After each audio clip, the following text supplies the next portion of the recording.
production of the South Carolina Educational Television Network.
We are in Brattonsville on a beautiful autumn day on the porch of the home of William and Martha Bratton.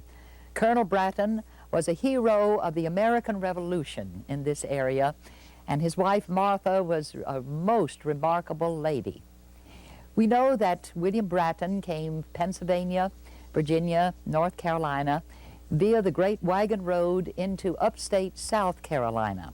He bought 200 acres of land in 1765, and his home was built in the 1770s.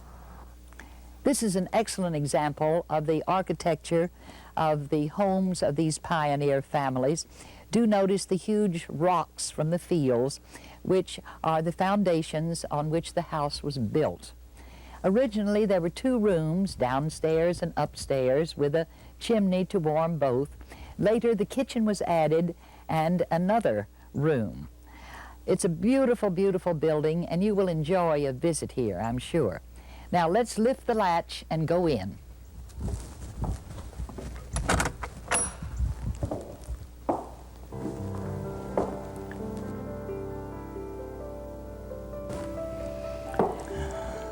We are in the main room of the Revolutionary War home of William and Martha Bratton. You might think this is the living room of the house, as we would call it today, but I prefer to think of it as an all-purpose room. The walls are plastered white with a little baseboard tastefully painted in Williamsburg gray. The ceiling is about 9 feet tall, and it has been furnished in, period furniture to represent what the Brattons would have had in the 1770s. In one corner is a three-quarter bed, because this would have been the major bedroom for the head of the family and his wife. Also, it was the place for conversation. Here the children would learn their lessons at night. And with all of that, this was the meeting room where people of the area would gather to talk about the American Revolution and the patriot cause, or even the price of the crops and how the hay is faring. It's a delightful room today, and you can feel these people about you. The fireplace is most interesting because it's open to the sky. Santa Claus would have no trouble whatsoever coming down this fireplace. I understand that the damper, which closed off the drafts of wind, was not introduced until the beginning of this century. And on the other side of the fireplace, we have a warming pan. Hot coals would be placed in this copper pan, and then it would be run between the sheets as one was ready to go to bed, so that the cold sheets would not freeze the person. One can feel the family here in this gracious room, very spacious for the time in which it was built. Here in the evening, the members of the family would sit and talk about the occurrences of the day. Possibly they would have a mug of tea, perhaps sassafras tea, from the teapot on the hob by the fire. Or the gentleman might want a stronger libation if they were welcoming a guest or it had been a very cold day. Here, too, the members of the family would read aloud. Possibly father would read the Bible or a newspaper, which occasionally came in this area, as Martha would darn the socks and tend to the eternal sewing which was necessary for her family. The books were kept in one of two bookcases which Colonel Bratton had made in the walls of this house. The grand sum of $5 was paid to the carpenter for opening the walls and constructing the bookcase. Here too, the gentleman would often have a pipe at the end of the day, a pipe of homegrown tobacco. They would crumble the tobacco from the pouch and then place it in this long stem pipe, the churchwarden pipe. Occasionally, they would have a number of visitors and a limited numbers of pipes. So the last person to smoke it would break off a small bit at the end of the stem so that it would be fresh for the next person who smoked it. This is a delightful room. You can feel that there's been a lot of happiness and living here. But with imagination, we're right next to the kitchen, you know. I do believe we might have a turkey roasting in the kitchen and possibly a pie or two ready to come from the oven. Let's go see what Miss Martha and her cook has prepared for dinner.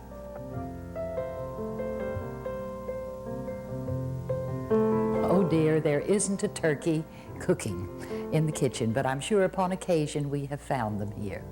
As we come into this room, let's notice a cutout prepared by the National Park Service to show you how the original construction of this building was formed. This is very interesting to students of architecture as well as students of the frontier life. Now we're in the kitchen of the Revolutionary War house with some very, very interesting items that the ladies used to prepare the meals.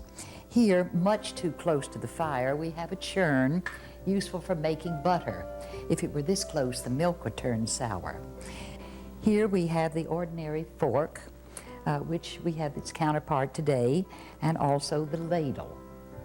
But in the fireplace, close to the coals, we have the spit, which would be run through a roast or a chicken or fowl, and then there is a handle by which the meat could be turned until it was well cooked through. Here in the back of the fireplace we have hooks of various heights from which pots and other items could be suspended according to the distance that the cooking utensil was needed from the bed of coals and the fire itself. Here we have an interesting pot which could be hung on a hook and would simmer away until the food was cooked. Here we have a sieve, a ladle with many, many holes in it, which could be dipped into a pot of this size or larger, and then the liquids would fall through and the material that the cook wanted would be left within the sieve. And this is a very interesting item that belonged to the Bratton family. It's a waffle maker. Now really, I can't lift this with one hand. It takes two hands, and at that, I don't believe I could open it to prepare a waffle. In those days, oh my, the ladies didn't need any Nautilus equipment at all. They just had to cook. This gourd has been hollowed out, raised on the farm probably, and let dry, then cut away, all the seeds taken out. And this was your dipper for water to drink or to use in your cooking procedure. In this corner of the room, we have a large bin with two lids. In the bin would be placed the flour and the sugar and the different items which would have to be brought to the household in order to provide nutritious meals. On top of it is a very interesting cookery piece. I'm sure that by hanging from a ladle with a flat bottom, it was used for making our idea of biscuits or possibly baking a cake. Leaning against the bin is a very interesting wooden item which I do believe was used to remove the kernels of corn from the cob. And one would work away very carefully in order to have the fresh corn, which then could be dried and used throughout the winter, or could be made into cornmeal to use in different ways. Here at the table in the kitchen, we have several interesting items. First, a candlestick, a block of wood with the candle holder set in the center. And here is a plate of the type used by the people of the Revolution and later. This is a pewter plate. It was much better to bring plates of this type than fine china and silver and glassware, because the boxes would joggle as one came down the great wagon road in their wagons and carts. This would last for many, many generations, and it could not be broken. Here we have a powder horn, which the gentlemen use to keep their powder dry. It is the horn of an animal and is plugged with a man-made plug and a little latch across the top, so it can be attached to a belt. This lantern is of pierced tin, and in it the door would open, the candle would be placed, and the light from the candle would come from out of these many, many openings. But the container of the lantern itself would give all the protection possible to the candle as the wind would blow. Now, from the kitchen, we face the dining room. Here, the family would take their meals, or they could do whatever activities were necessary during the day. And sometimes this entire floor would be used for travelers and strangers who would come by needing the hospitality of the home. The idea of the sleeping bag is not new, because the travelers would roll up in their blankets and get what sleep they could, because they were used to sleeping on the hard floor.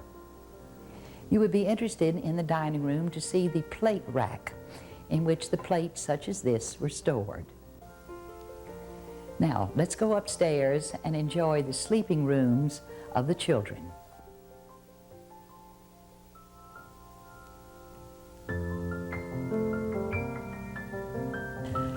This enclosed stairway seems very strange and dangerous to us today. It has its own door to seal off the heat, and as we go up, we find that the steps are wedge-shaped and very narrow. So when you come to visit, be very careful. This is typical of the homes of the period, to save heat and also to save space in going up to the dormitory-type bedroom. So now let's go up the steps very carefully.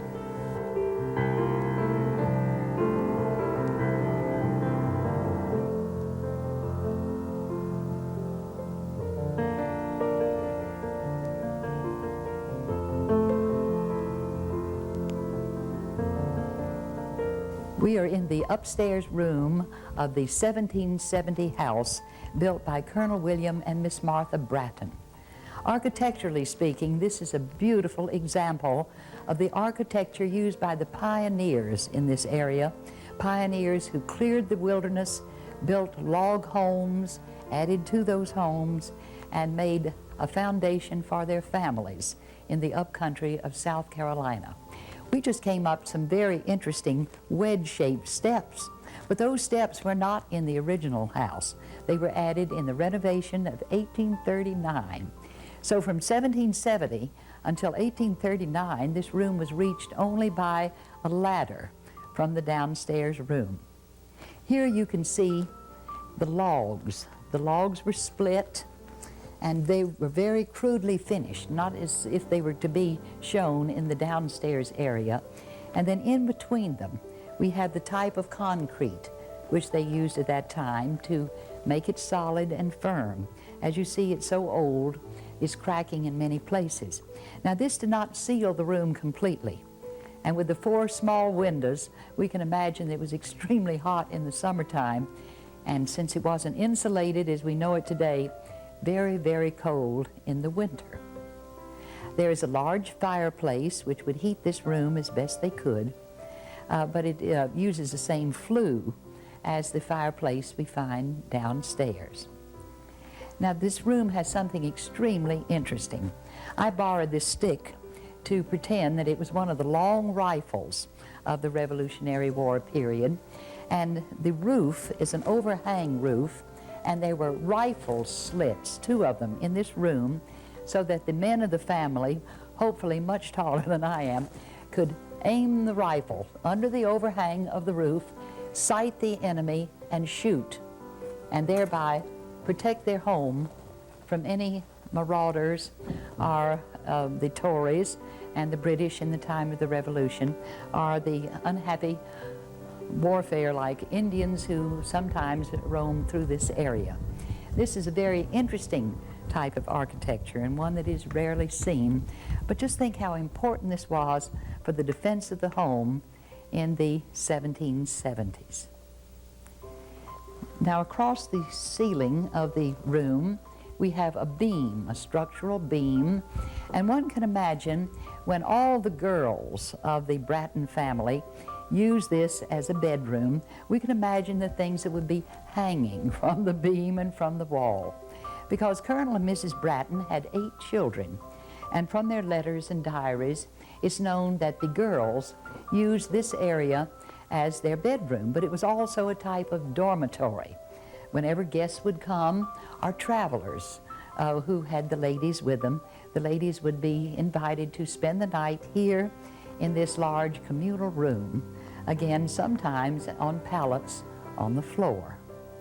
But for the permanent members of the family, there were different types of beds. In one corner, we have the normal size bed of today, but it's a little higher from the floor than we expect it to be because it was built for the trundle bed. And the trundle bed is a child's size, a little bit shorter and a little less wide than the adult bed, and it was built to slide under the larger bed and get it out of the way in the daytime. Because I imagine that this would be the playroom for all the children when it was rainy or inclement weather outside. So the trundle bed would slide under in the daytime and come out at night, and was a very effective form of furniture. Now the coverlid on the large high bed is a typical hand-woven coverlid, hand-woven by very meticulous weaving, usually in the homes of the people, because the ladies never rested. If they weren't weaving or sewing or cooking or baking, they were teaching the lessons to the children. Now in another corner we had the basic bed, which lasted up until this century in homes on the various frontiers. It could be easily dismantled, put on a wagon, and then reassembled wherever the destination happened to be. This is a rope bed, and if you will notice, the ropes take place of the modern springs. They would be woven up and down and across, and then tightened by a very special gadget, which was part of the bed equipment. Then on top of the rope springs, if you wish to call it that, there would be a mattress filled with, first of all, with pine straw, if that was all that was available, or corn shucks, later cotton, and the best of all would be goose down from the feathers of the geese, which were raised on the farm. The inside material of the bedding tick, as it was called, could be removed and the cover folded up whenever it was necessary to move on to another home in another distance.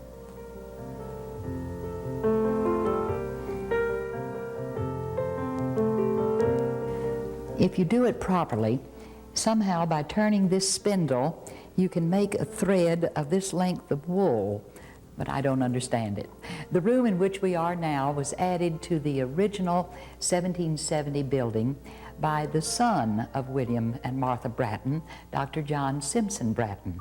He realized that his daughters were not receiving the education they should, so he added this room, remodeled the house, and made this into a classroom for his daughters and their friends, and the rest of the house a comfortable dwelling for the teacher. But that story of the school is for another day. It's interesting to me that this room, originally built for education, is again used for education, because here you see all of the things needed to explain to groups of school children, particularly, the way our ancestors could weave and spin and create fabric from the cotton and the wool, from the different wheels to the loom, beginning with the natural fiber and the carding cards. It's a very interesting story, the story of weaving, but that again is for another day. And before we conclude our visit to this pre-revolutionary home, I want you to come outside with me for just a moment and let me tell you a very interesting story.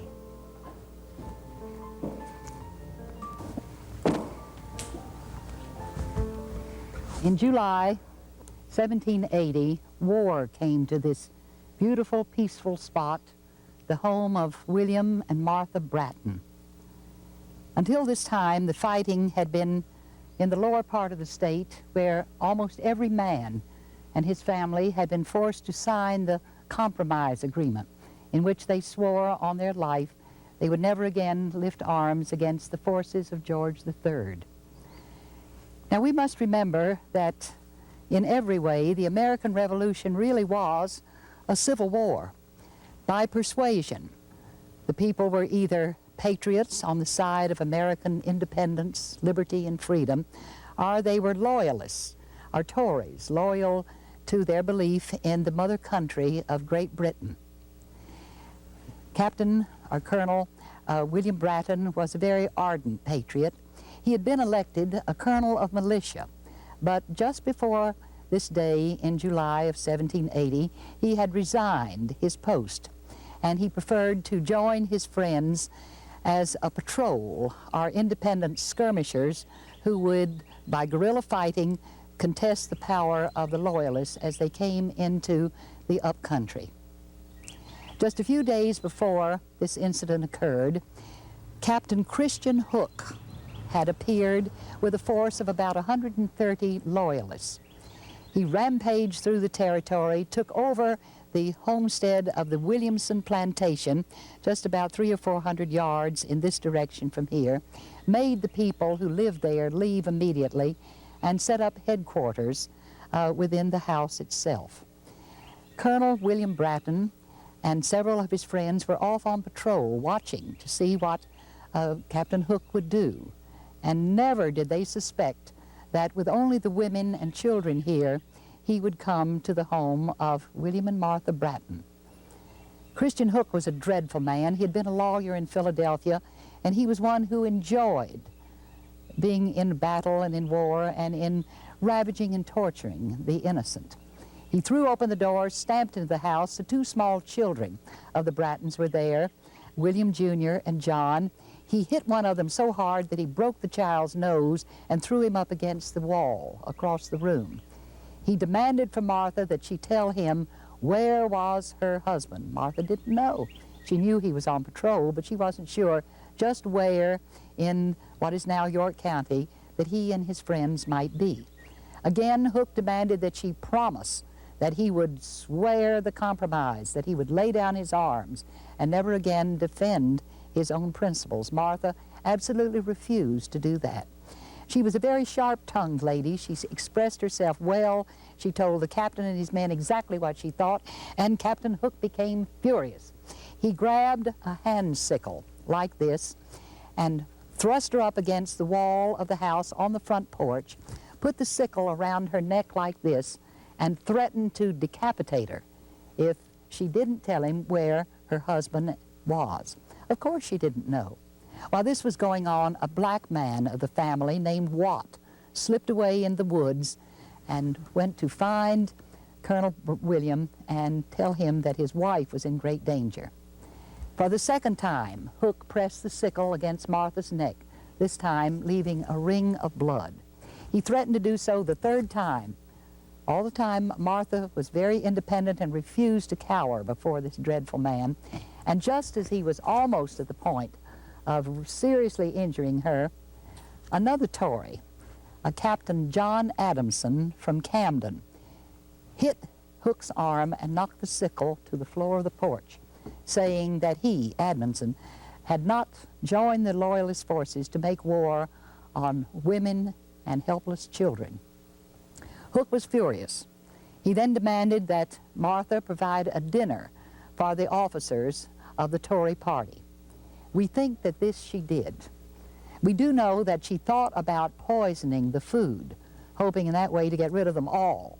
But it dawned upon her if any food was left, she might have not put away. Her husband and his friends might inadvertently eat some of it and be poisoned also. So she discarded that idea, served the men, and with a great joy and delight saw them finally leave, taking everything with them that they could possibly put their hands on as they went back to spend the night at Williamson's plantation. Colonel William did come, and with great horror, he and his friends heard about the near death of his beloved wife, Martha. So at dawn, the Patriots, 75 in the company, surrounded the Williamson homestead where Huck and his 130 loyalist soldiers were still asleep. As dawn broke, they descended upon the sleeping men, and the slaughter was dreadful. Those who were not killed in the battle, as Huck was, were taken away by the various men of the patrol to be hanged later on in the day. Only one patriot lost his life, Mr. John Armstrong. Among the men who were to be hanged was Captain Edmondson. He was recognized as being the young man who had saved the life of Martha Bratton by even insulting his superior officer and calling attention to an error in good judgment. However, Huck didn't kill him, and when Edmondson was recognized, his life was spared. The poor man lost all of his lands, everything he possessed, because of his belief in the Loyalist cause. And after the Revolution was over, William and Martha Bratton helped see to it that his possessions were restored to him, because although he was a Tory, he was a very good man.